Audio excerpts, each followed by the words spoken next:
దేవుని మహాకృప చేత మనం యేసు ప్రభు యొక్క జన్మను జ్ఞాపకం చేసుకుంటూ యేసు ప్రభు జన్మించినటువంటి సమయంలో ఉన్నటువంటి కొద్దిమంది ప్రజల గురించి కూడా ధ్యానం చేస్తా ఉన్నాం. ఈ కోవలో ఈరోజు ఈ రాత్రి మరి బాప్తిస్మం ఇచ్చే యోహాను గురించి కొన్ని విషయాలు మనం జ్ఞాపకం చేసుకున్నాం. యేసు ప్రభు జన్మించే సమయంలో ప్రభు కంటే ముందు బాప్తిస్మం ఇచ్చే యోహాను జన్మించాడు. మరి బాప్తిస్మం ఇచ్చే యోహాను యొక్క తల్లిదండ్రులు ఎవరు అంటే జకర్యా, ఎలిజబెత్. జకర్యా, ఎలిజబెత్. ప్రభు కంటే ఈ యోహాను సుమారు 6 నెలలు పెద్దవాడిగా బైబిల్లో మనం చూస్తాం. అంతేకాకుండా యోహాను గురించి ఆలోచన చేస్తే he is a promised son, తన వాగ్దాన పుత్రుడు. మరి దేవుడు జకర్యాకి వాగ్దానం ఇచ్చి జన్మింపజేసినటువంటి వాడు. అంతేకాకుండా ప్రవచనాత్మకుడు అంటే యోహాను పుట్టక ముందే యోహాను గురించి యెషయా గ్రంథకర్త ప్రవచనాన్ని చెప్పాడు. తర్వాత బాప్తిస్మం ఇచ్చే యోహాను గురించి మనం చూసినప్పుడు హీ లివ్డ్ షార్ట్ లైఫ్, చాలా స్వల్పకాల జీవితాన్ని యోహాను జీవించాడు. మరి యేసు ప్రభు కంటే ముందే యోహాను శిరచ్ఛేదనం చేయబడినట్టు బైబిల్లో మనము చూస్తాం. సరే, even though he lived a short life, he lived a powerful life. చిన్న జీవితాన్ని జీవించినప్పటికీ యోహాను చాలా శక్తివంతమైనటువంటి జీవితం జీవించాడు. He lived uncompromising godly life. రాజీ పడినటువంటి భక్తి జీవితాన్ని యోహాను జీవించాడు. అంతేకాకుండా మరి యేసుక్రీస్తు ప్రభువుకి ఫోర్రన్నర్గా అంటే ముందుగా వెళ్ళినటువంటి వ్యక్తిగా మనము చూస్తాం. యోహానుకి వివాహం కాలేదు. ఆ తర్వాత యోహాను మరి శిరచ్ఛేదనం చేయబడి చంపబడ్డాడు. యోహాను గురించి మరి సువార్తల్లో ఆయా భాగాలను మనము చదువుకోవచ్చు. సరే, ఈ రాత్రి బాప్తిస్మం ఇచ్చే యోహాను గురించి ఒక 5 విషయాలు మనం జ్ఞాపకం చేసుకోబోతున్నాం. ఒక 5 విషయాలు బాప్తిస్మం ఇచ్చే యోహాను గురించి ధ్యానం చేద్దాం. మొట్టమొదటిగా యోహాను he was filled with the Holy Spirit from the womb of his mother. తల్లి గర్భంలో ఉండే మరి బాప్తిస్మం ఇచ్చే యోహాను పరిశుద్ధాత్మ చేత నింపబడినట్టుగా మనం చదువుకుంటాం. చూడండి, లూకాసు వార్త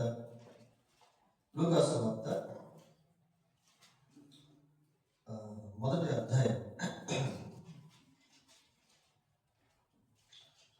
లూకాసు వార్త మొదటి అధ్యాయంలో 16వ వచనం చూడండి, కలిసి ఉంటుంది. అది చదువు. తన తల్లి గర్భమున పుట్టినది మొదలుకొని పరిశుద్ధాత్మతో నిండు కలిగిన వాడై ఇశ్రాయేలీయుల్లో అనేకులను ప్రభు అయిన వారి దేవుని వైపునకు తిరుగును. తల్లి గర్భమున పుట్టినది మొదలుకొని పరిశుద్ధాత్మతో నిండుకొనిన వాడై. తల్లి గర్భమున పుట్టినది మొదలుకొని పరిశుద్ధాత్మ చేత నింపబడినటువంటి వ్యక్తి బాప్తిస్మం ఇచ్చే యోహాను. మన జీవితంలో కూడా పరిశుద్ధాత్మతో మనము అవినాభావ సంబంధాలు అనేటువంటివి కలిగి ఉండాలి. ఇప్పుడు మనం జీవిస్తున్నటువంటి యుగము పరిశుద్ధాత్మ యుగము. పరిశుద్ధాత్మ కాలంలో మనం జీవిస్తాం. కాబట్టి పరిశుద్ధాత్మ కొరకు మనం ప్రార్థన చేయాలి. పరిశుద్ధాత్మను గురించినటువంటి గ్రహింపు మనం కలిగి ఉండాలి. లూకాసు వార్త 11వ అధ్యాయం 13వ వచనం ఒకసారి చదవండి. లూకాసు వార్త 11వ పరలోకమందున్న నీ తండ్రి తన్ను అడుగు వారికి పరిశుద్ధాత్మను ఎంతో నిశ్చయముగా అనుగ్రహించును. పరలోకమందున్న మీ తండ్రి తన్ను అడుగు వారికి పరిశుద్ధాత్మను ఎంతో నిశ్చయముగా అనుగ్రహించును. So we need to the anointing of the Holy Spirit. పరిశుద్ధాత్మ అభిషేకం కొరకు మనము ప్రార్థన చేయాలి. అంతేకాకుండా పరిశుద్ధాత్మ నడిపింపు కోసం కూడా మనం ప్రార్థన చేయాలి. చూడండి, దేవుని ఆత్మ చేత మనం నడిపించబడినప్పుడు మన జీవితంలో మరి దైవికంగా జీవించేటువంటి వారంగా ఉండగలుగుతాం. రోమపత్రిక 8వ అధ్యాయము 14వ వచనం చదవండి.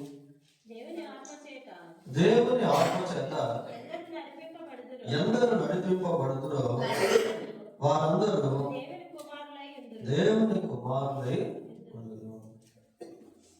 మనం యేసుక్రీస్తునందు విశ్వాసం ఉంచడం వలన మనం దేవుని కుమార్తెలుగా మార్చబడ్డాం. యోహాను 1:12 ప్రకారం.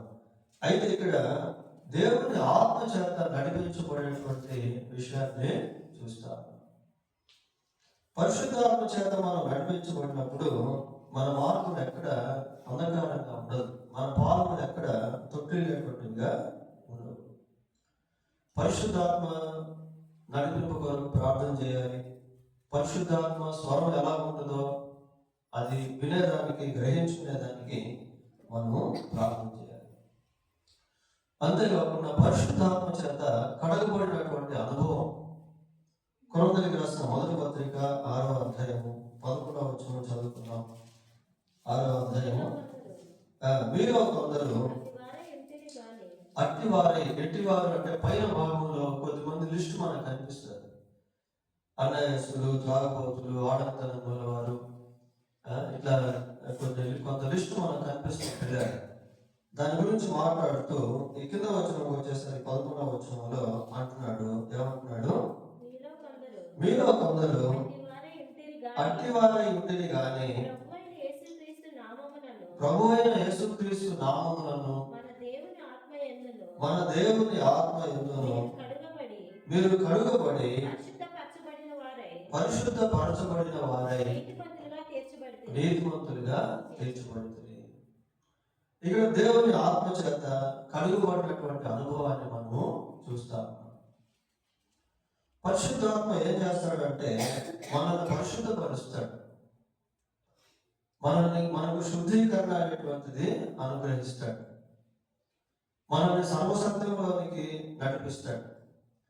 మనం ఎక్కడైనా దేవునికి విరోధంగా జీవించినప్పుడు పరిశుద్ధాత్మ దేవుడు మనతో మాట్లాడతాడు.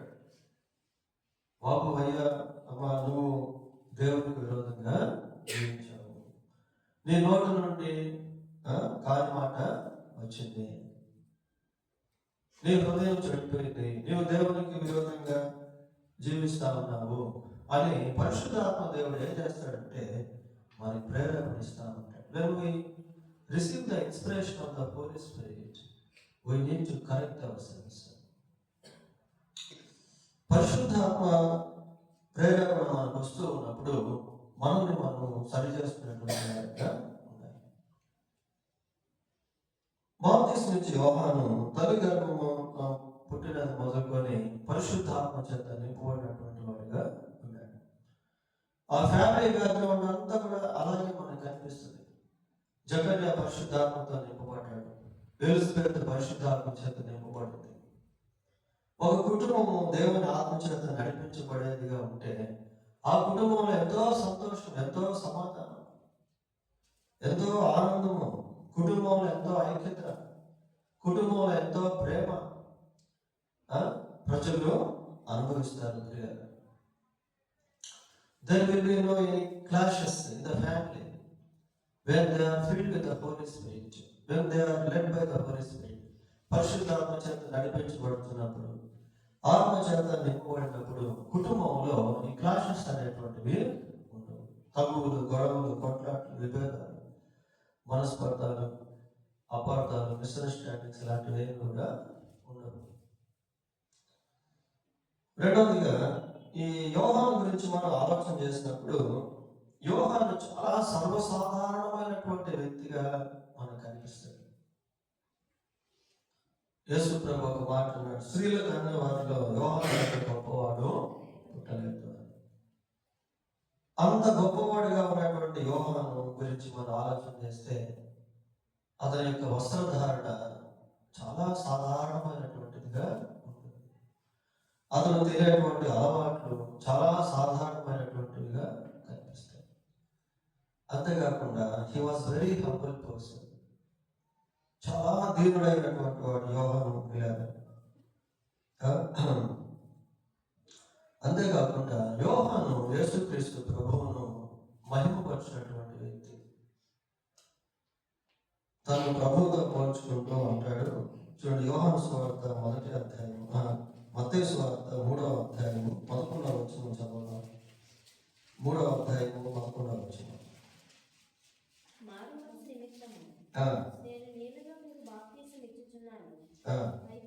అయితే నా వెనక వచ్చుచున్నవాడు నాకంటే శక్తిమంతుడు, ఆయన చెప్పులు మోయుటకైనను నేను పాత్రుడను కాను.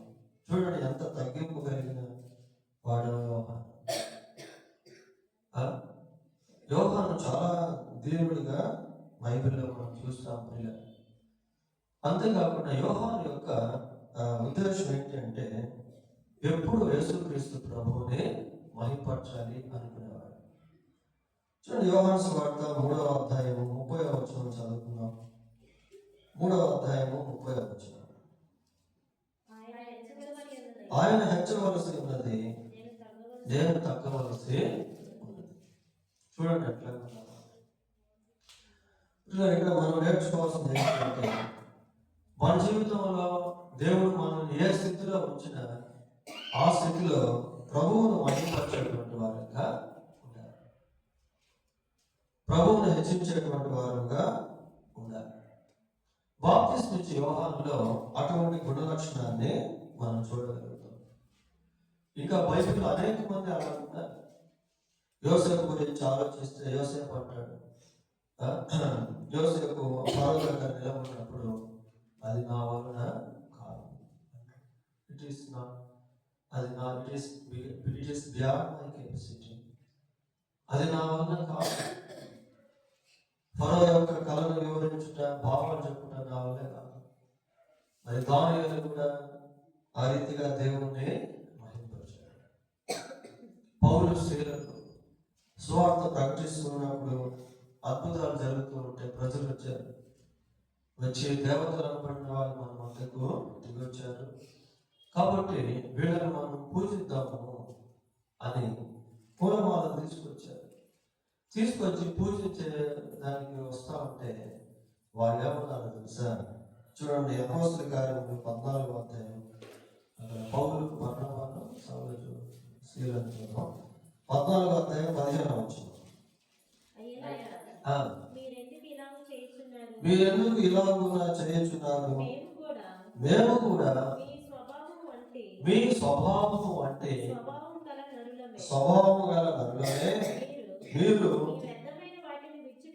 ఈ వ్యర్థమైన వాటిని విడిచిపెట్టి ఆకాశమును భూమిని సముద్రమును వాటిలో ఉన్న సమస్తమును సృజించిన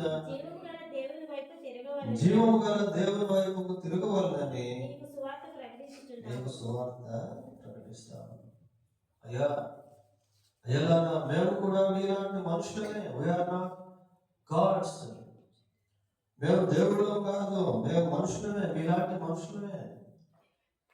భూమిని, ఆకాశాన్ని, సముద్రాన్ని, అందులో ఉన్న సమస్తాన్ని సృష్టించినటువంటి ఆ సృష్టికర్త అయిన దేవుని వైపు మీరు తిరగాలని మీకు సువార్త ప్రకటిస్తాను. అంతగా వాడు తగ్గించుకున్నారు ప్రియులు. మన జీవితంలో కూడా దేవుడు మనల్ని ఏ స్థితిలో ఉంచినా, అది ఉద్యోగమైనా, చదువైనా, ప్రమోషన్ అయినా, భౌతిక సంబంధమైనటువంటి ఆశీర్వాదాలైనా, ప్రాపర్టీస్ అయినా, ధనమైన, వాటన్నిటినైనా, చదువైనా, తలాంతులైనా,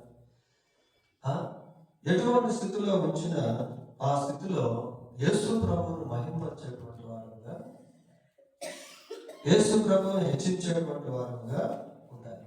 ఆ క్వాలిటీ బాప్తిస్మా ఇచ్చే యోహానులో మనము చూడగలుగుతాం. మూడవదిగా, he introduced Jesus as the Lamb of God. లోక పాపమును మోసుకొని పోవు దేవుని గొర్రె పిల్లగా లోకానికి బాప్తిస్మా ఇచ్చే యోహాను యేసుక్రీస్తును పరిచయం చేశాడు. యేసుక్రీస్తును పరిచయం చేశాడు. చూడండి, యోహాను సువార్త 1వ అధ్యాయం 9వ వచనం, 29వ వచనం చదువుకున్నాం. మరునాడు యోహాను యేసు తన యొద్దకు రాగా చూచి, ఇదిగో లోక పాపమును మోసుకొని పోవు దేవుని గొర్రెపిల్ల. యేసుక్రీస్తు ప్రభువును ఆ రీతిగా పరిచయం చేశాడు. లోక పాపమును మోసుకొని పోవు అంటే లోకంలో ఉన్న మనుషులందరి పాపాన్ని యేసుక్రీస్తు ప్రభు మోసాడు. పేతురు కూడా ఒక మాట అంటాడు. ఏమంటాడంటే, పేతురు రాసిన మొదటి పత్రిక 2:24, ఆయన మన పాపములను రాళ్ళ మీద మోసాడు. మన పాపములను రాళ్ళ మీద మోసాడు. శిష్యుడైనటువంటి యోహాను తన మొదటి పత్రికలో 2వ అధ్యాయంలో యేసుక్రీస్తు సర్వలోకమునకు శాంతికరమై ప్రాయశ్చిత్తమై ఉన్నాడు. కనుక ప్రియులారా, ఇక్కడ యేసుక్రీస్తు ప్రభువుని బాప్తిస్మిచ్చి యోహాను ఏ రీతిగా పరిచయం చేస్తున్నాడంటే, లోక పాపములను మోసుకొని పోవు దేవుని గొర్రెపిల్ల. దేవుడు మనకు కూడా అటువంటి గొప్ప అవకాశాన్ని ఇచ్చాడు. మనం ఇతరులకు యేసు ప్రభువును పరిచయము చేయాలి. We are his witnesses. లూకా సువార్త 24వ అధ్యాయం ఏ విధంగా పరిచయం చేయాలి అంటే, లూకా సువార్త 24వ అధ్యాయం 46వ వచనం నుంచి చదవండి. క్రీస్తు శ్రమపడి 3వ దినమున మృతుల్లో నుండి లేచిననియు యెరూషలేము మొదలుకొని సమస్త జనములలో ఆయన పేరట మారు మనసును పాప క్షమాపణయు ప్రకటింపబడిననియు రాయబడి ఉన్నది. ఈ సంగతులకు మీరే సాక్షులు. ఈ సంగతులకు మీరే సాక్షులు అని యేసుక్రీస్తు ప్రభు ఇక్కడ చెప్తా ఉన్నాడు. ఆయన శిలువ మరణ పునరుద్ధానముల గురించి లోకానికి ప్రకటించవలసినటువంటి వారి బాధ్యత ప్రభువును ఎరిగిన ప్రతి ఒక్కరి పైన ఉంది. క్రీస్తు శ్రమపడి 3వ దినమున మృతుల్లో నుండి లేచునని యెరూషలేము మొదలుకొని సమస్త జనములలో. యెరూషలేము మొదలుకొని సమస్త జనులలో అని అంటే, ఈ సువార్త యెరూషలేములో ప్రారంభమైనటువంటి సువార్త ప్రపంచం అంతా కూడా విస్తరించింది. లేదా మన జీవితంలో కూడా మన పరిధిలో దేవుని యొక్క సువార్తను ఇతరులకు ప్రకటించాలి. ఏదో ఒక విధంగా ఒక కరపత్రిక సువార్త గాస్పెల్ ట్రాక్ ద్వారా, లేదా నశించిపోతున్నటువంటి ఆత్మల కొరకు ప్రార్థన చేయడం ద్వారా, లేక అనేక మందిని ప్రభు సన్నిధికి తీసుకుని రావడం ద్వారా, మన సాక్ష్యాలు ఇతరులతో పంచుకొని దాని ద్వారా సువార్త ప్రకటించడం. It is our responsibility to proclaim the gospel of Christ to the people who don't know Jesus.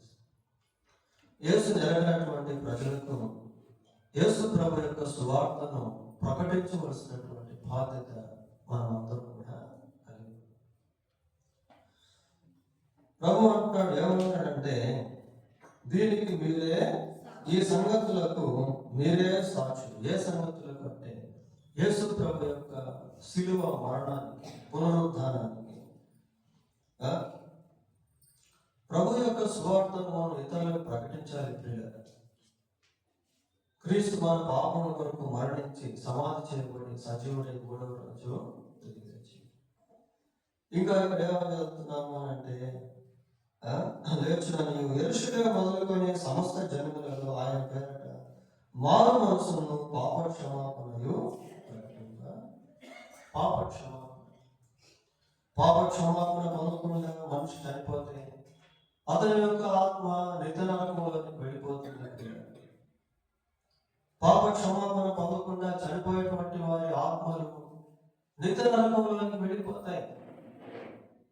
ఈ చావులైనటువంటి ఆత్మలు ఆరని అగ్నిగుండంలో యుగాలు పాపం యొక్క శిక్ష అనుభవిస్తూ చాలా భయంకరమైనటువంటి స్థితి అది, చాలా ఘోరమైనటువంటి స్థితి అది ప్రియ. నరకము మహాభయంకరమైనటువంటిది. నరకము యొక్క శిక్ష చాలా భయంకరమైనటువంటిది, దాని తీవ్రత చాలా ఘోరమైనటువంటిది ప్రియ. బైబిల్లో మనం చదువుతాం, ఏ భేదమును లేదు, అందరూ పాపము చేసి దేవుడు అనుగ్రహించి మహిమను పాపమరణ వచ్చే జీవితము మరణము. మరణము అంటే నిత్య మనిషి పాప క్షమాపణ పొందుకున్నాడు అనుకోండి, ఇంకా నరకానికి వెళ్ళాల్సిన పని లేదు. ఇప్పుడు క్రీస్తు యేసునందు ఏ శిక్ష విధియో నీ పాపములు క్షమింపబడి ఉన్నవి అని ప్రభువు చెప్తే ఆ వ్యక్తులు ధన్యులు ప్రియ. పాప క్షమాపణ పొందిన అనుభవం మనకుందా? ఎంతకాలం దేవుని సన్నిధికి వచ్చి ఎన్ని వర్తమానాలు విన్నా, ఈ క్రిస్మస్ దినాల్లో క్రీస్తు ప్రభు యొక్క జన్మం గురించి అనేక విషయాలు విన్నప్పటికీ మారు మనసు, పాప క్షమాపణ అనుభవం అనేది లేకపోతే we can't enter God's kingdom. దేవుడి రాజ్యంలో మనం ప్రవేశించలేము ప్రియ. దేవుడు తన రాజ్యంలోనికి మనం తీసుకుని వెళ్ళాలి అనే ఉద్దేశంతో ఈ సత్య సువార్త చక్కగా అర్థమయ్యేటువంటి విధానంలో, సులభ శైలిలో దేవుడు రాయించాడు. సింపుల్. జైలు వచ్చి అడిగాడు, అయ్యేలాగా రక్షణ పొందుటకు ఏదైనా భారమైనటువంటి పనులు బాగా చెప్పారు, లేదా ఏమని చెప్పారు? ప్రభు అయిన యేసునందు విశ్వాసం ఉంచినప్పుడు దేవుడు నీటి వారు. సింపుల్ ప్రియ. ఇంత గొప్ప రక్షణను మనం నిర్లక్ష్యం చేసిన ఎలాగున్నా తప్పించుకుంటాం. నేడే రక్షణ దినము, ఇదే అనుకూల సమయం కనుక ప్రియ, salvation is near to everyone. రక్షణ అనేది ప్రతి ఒక్కరికి అందుబాటులో ఉంది, కానీ అందరూ రక్షణ పొందుకోలేదు. ఎవరైతే ఆ రక్షణ స్వీకరిస్తారో వారు మాత్రమే రక్షింపబడతారు. ఎవరైతే వారి పాపము ప్రభు సన్నిధిలో ఒప్పుకుంటారో, యేసు ప్రభు యొక్క రక్తంలో కడుక్కుంటారో, శుద్ధి చేసుకుంటారో, వారు మాత్రమే దేవుడి రాజ్యంలో ప్రవేశిస్తారు. So still we have lot of time to no lot of time but enough time. దేవుడు మనకి ఇచ్చినటువంటి సమయము ఎంతవరకు మనకు తెలియదు. ఈ రోజుల్లో ఎంతో మందిని మనం గమనించినప్పుడు ఉన్నపాటున సడన్ గా చనిపోతారు. హార్ట్ అటాక్ వచ్చి నిద్రలో చనిపోయేటువంటి వాడు, బాత్రూమ్ కానీ వెళ్ళి అక్కడ హార్ట్ అటాక్ వచ్చి లోపల చనిపోయేటువంటి వాడు. ఆ మధ్య చూసాం కదా, ఓల్వో బస్సులో ప్రజలు వెళ్తా ఉన్నారు, అక్కడ ఏదో పల్సర్ అది లోపలికి వెళ్ళి కొంత దూరం వెళ్ళి బస్సు కాలిపోయి చాలా మంది చనిపోయారు. ఇంకో దగ్గర బస్సు వెళ్తూ ఉంటే ట్రిప్పర్ సిమెంట్ రాళ్ళకి సంబంధించిన గులకరాలు లేదా ట్రిప్పర్ పడిపోయి ఎంతో మంది చనిపోయారు, పిల్లలు కూడా చనిపోయారు. ఎంతో మంది లోకంలో చనిపోతారు. So we have no any guarantee to our lives. మన జీవితానికి వారంటీస్ అనేవి లేవు. కనుక మారు మనసు అనేటువంటిది we should not postpone, మనం వాయిదా వేసేటువంటిది కాదు. బాప్తిస్మం ఇచ్చే యోహాను పరిచయం చేస్తున్నాడు యేసు ప్రభు. ఇదిగో లోక పాపములను మోసుకొని పోవు దేవుని గొర్రెపిల్ల.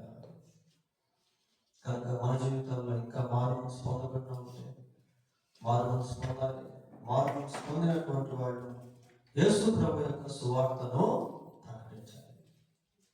దేవుడు మనకి నూతన సంవత్సరాన్ని ఇచ్చాడు పిల్లలు.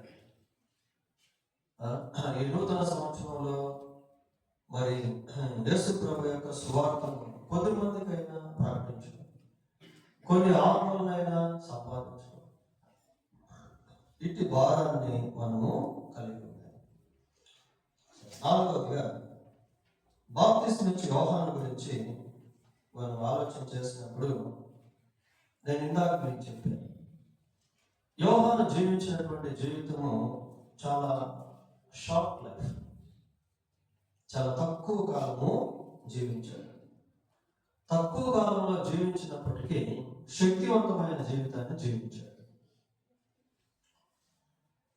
చూడండి, ఆయన క్యారెక్టర్ గురించి మార్కు సువార్తలో మనం చదువుతాం. మార్కు రాసిన సువార్త 6వ అధ్యాయం 17వ వచనం నుంచి చదవండి.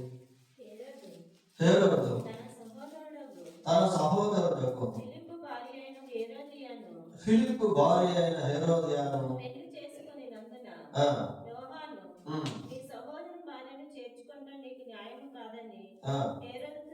హేరోదుతో యోహాను చెప్తున్నాడు. మరి ఇక్కడ పెళ్లి చేసుకున్నాను ఉంటుంది, ఇంకో దగ్గర ఉంచుకుని అన్నట్టుగా కూడా ఉంటుంది. అంటే ఖండిస్తా ఉన్నాడు అన్నమాట, బుద్ధి చెప్తా ఉన్నాడు. ఒక అధికారికి సామాన్యమైనటువంటి వ్యక్తి బుద్ధి చెప్పుట అనేటువంటిది చాలా గొప్ప విషయం.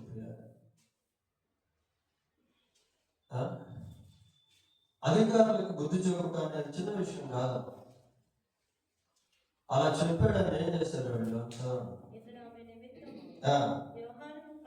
యోహాను పట్టి తెప్పించి చెరసాలలో బంధించారు. రాజీ పడేటువంటి జీవితాన్ని యోహాను జీవించలేదు ప్రియారు.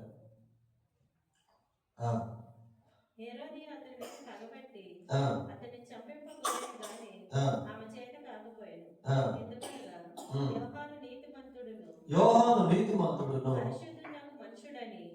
పరిశుద్ధుడకు మనుషుడని హేరోదు ఎరిగి అతనికి భయపడి. చూడండి, ఒక అధికారి బాప్తిస్మం నుంచి యోహాను భయపడతాడు. ఎందుకు అంటే బాప్తిస్మం నుంచి యోహాను నీతిమంతుడిగాను పరిశుద్ధుడిగాను జీవిస్తాడు.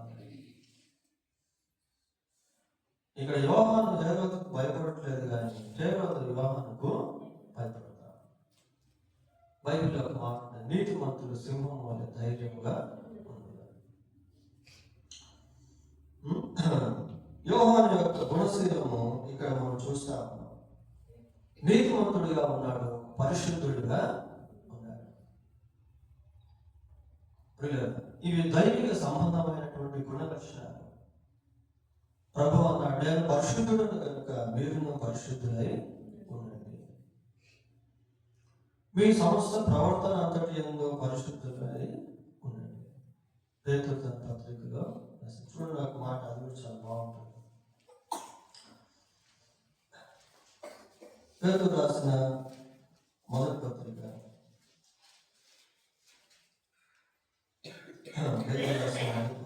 మొదటి అధ్యాయం 16వ వచనం.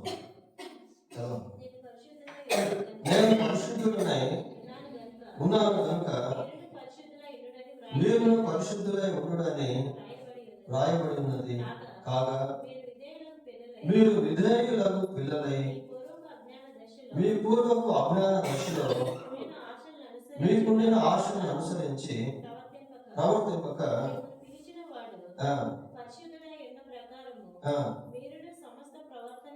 మీరును సమస్త ప్రవర్తన యందు పరిశుద్ధులై ఉండండి. సమస్త ప్రవర్తన యందు పరిశుద్ధులై ఉండండి. బాప్తిస్మం ఇచ్చే యోహానులో నీతి, పరిశుద్ధత, ఈ రెండు కూడా దైవిక సంబంధమైన గుణ లక్షణాలు మనం చూస్తా ఉన్నాం. We have to apply the characteristics of God in our lives. మన జీవితంలో దైవిక సంబంధమైనటువంటి గుణ లక్షణాలను అన్వయించుకోవాలి. దేవుడు వాక్యం వినే కొలది, చదివే కొలది, దేవుడు మనతో మాట్లాడే కొలది, మనలో ఉన్నటువంటి ఆ లూప్ హోల్స్ సరి చేసుకుంటూ ఒక పక్క కొన్ని తీసుకుంటూ ఇంకొక పక్క కొన్ని కలుపుకుంటూ పోతాం. అప్పుడే ఒక నూతన పరివర్తన అనేది మనలో కలుగుతుంది ప్రియులారా. మరి బాప్తిస్మం ఇచ్చే యోహాను నీతిమంతుడిగా పరిశుద్ధుడిగా జీవించాడు. He lived holy life. He lived challenging life. ఒక సవాలుతో కూడినటువంటి జీవితాన్ని బాప్తిస్మం ఇచ్చే యోహాను జీవించాడు. కొంత చివరిగా బాప్తిస్మం ఇచ్చే యోహాను ఇంకా ఏం చేశాడంటే కొద్దిమంది శిష్యులను ప్రభువు నిమిత్తం సిద్ధపరిచాడు. కొద్దిమంది శిష్యులను ప్రభువు నిమిత్తం సిద్ధపరిచాడు. ప్రియులారా, మన గ్రేట్ కమిషన్ అనేటువంటిది బైబిల్లో కనిపిస్తుంది. మత్తయి సువార్త 24వ అధ్యాయం చివరి భాగంలో మీరు వెళ్ళి సమస్త జనులను శిష్యులుగా చేయండి. గొప్ప మీరు వెళ్ళి సమస్త జనులను శిష్యులుగా చేయండి. బాప్తిస్మం ఇచ్చి యోహాను ఏం చేశాడంటే, బాప్తిస్మం ఇచ్చి యోహాను దగ్గర కొద్దిమంది శిష్యులు ఉండేవాడు. వాళ్ళని యోహాను ప్రభువు నిమిత్తం సిద్ధపరిచాడు. చూడండి, యోహాను సువార్త 1వ అధ్యాయం 35-36. మరునాడు మరలా యోహాను అతని శిష్యులలో ఇద్దరును నిలిచి ఉండగా అతను నడుచుచున్న యేసు వైపు చూచి, ఇదిగో దేవుని గొర్రెపిల్ల అని చెప్పాను. అతడు చెప్పిన మాట ఆ ఇద్దరు శిష్యులు విని యేసును వెంబడించారు. ఆయన నా శిష్యుడిగా ఉన్నటువంటి వాడు నన్ను వదిలేసి వీడిని వెంబడిస్తున్నారని అనుకోలేదు. ఎందుకు అంటే వాడిని ఆయన కోసమే సిద్ధపరిచాడు. ప్రియులారా, మన జీవితంలో కూడా కొద్ది మందిని ప్రభు కొరకు సంపాదించడం, కొన్ని ఆత్మలను సంపాదించడం మాత్రమే కాక కొద్ది మందిని ప్రభు పని నిమిత్తం సిద్ధపరచడం, ప్రేరేపించడం. If you are a person of prayer, you can prepare others prayer of people. నీవు ఒక ప్రార్థన చేసేటువంటి వ్యక్తిగా ఉంటే ఇతరులను ప్రార్థన చేసే వ్యక్తులుగా నీవు సిద్ధపరచగలుగుతావు. నీవు ఒక సువార్త ప్రకటించేటువంటి వ్యక్తిగా ఉంటే ఇతరులు కూడా సువార్త ప్రకటించేటువంటి వ్యక్తులుగా నీవు చేయగలుగుతావు. పిల్లల ఈ మోటివేషన్ అనేటువంటిది చాలా అవసరం. నేను మద్రాసులో బైబిల్ కాలేజ్ చదివే రోజుల్లో అప్పుడు మన దగ్గర ఇంగ్లీష్ ట్యాక్స్ ఉంది. అని ఇంగ్లీష్లో కరపత్రిక రిలీజ్ చేశాం.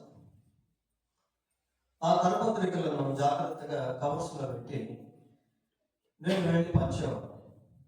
పెద్ద పెద్ద మాల్స్ ఉంటాయి కదా, ఆ మాల్స్ దగ్గర హై పొజిషన్లో ఉన్నటువంటి మనుషులు వస్తారు.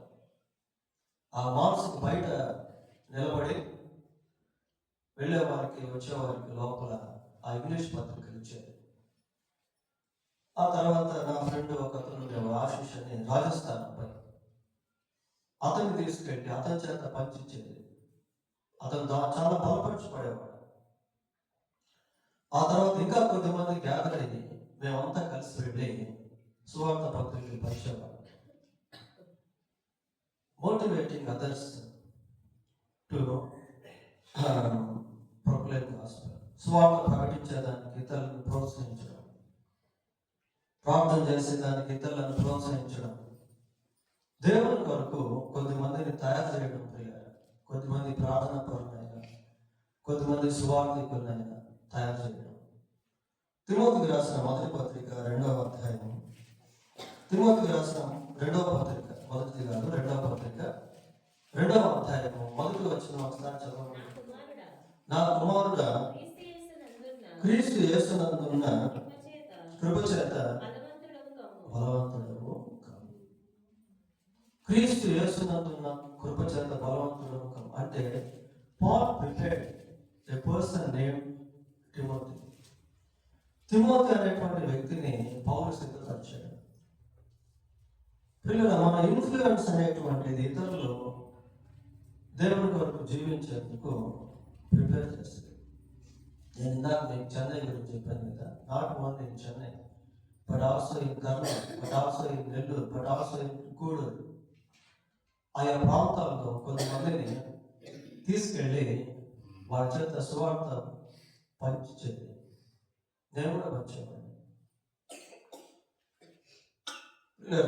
ఏదో ఒక విధంగా కొద్దిమందిని మనం సువార్థికులుగా చేయడం, కొద్దిమందిని ప్రార్థనా పరులుగా చేయడం, కొద్దిమందిని శిష్యులుగా చేయడం. ఇక్కడ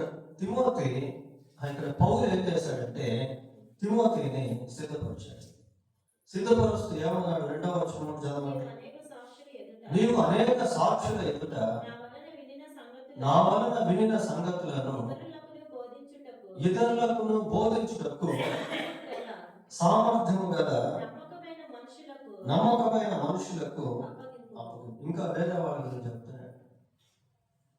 పౌలు తిమోతికి అప్పగిస్తే తిమోతి సామర్థ్యము నమ్మకం కలిగిన ఇతరులకు అప్పగించాడు.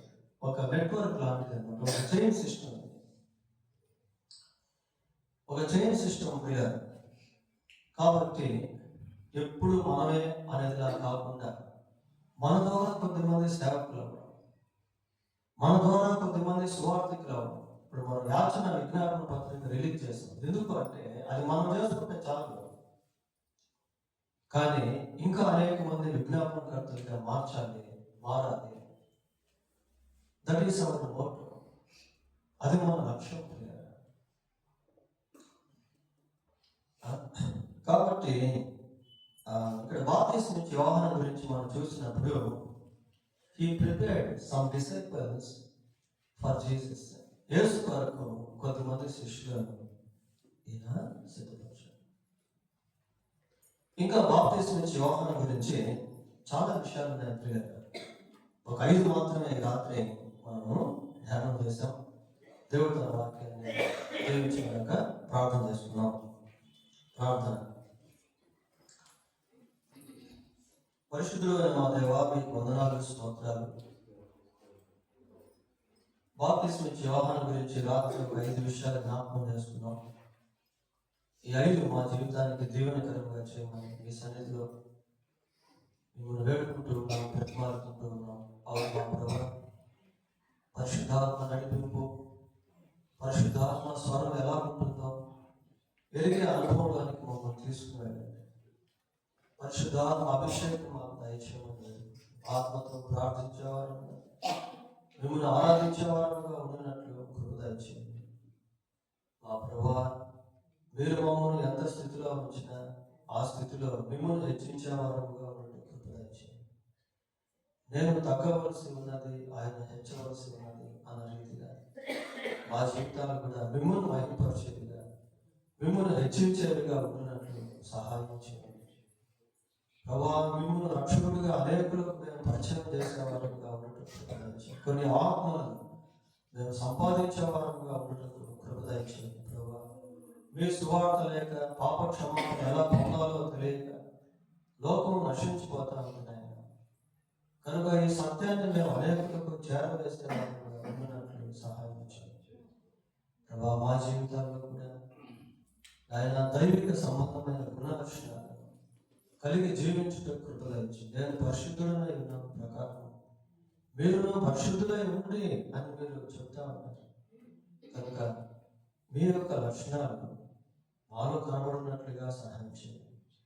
మా లోకయాత్రను ముగించక ముందు కొద్దిమందినైనా ప్రభా మేము మీ నిమిత్తం సిద్ధపరిచేవారుగా చేయండి. మా తదనంతరం అనేక మంది మా ద్వారా మారిన ప్రార్థనా పనులు, మారిన సువార్థికులు, మారిన శిష్యులు ప్రభా ఉన్నట్లు సహాయం చేయండి. ఈ సందేశం మాకందరికి దీవెనకరంగా చేయండి. మా రక్షకుడైన యేసుక్రీస్తు పరిశుద్ధమైన నామములో ప్రార్థన చేస్తున్నాము తండ్రి. ఆమేన్.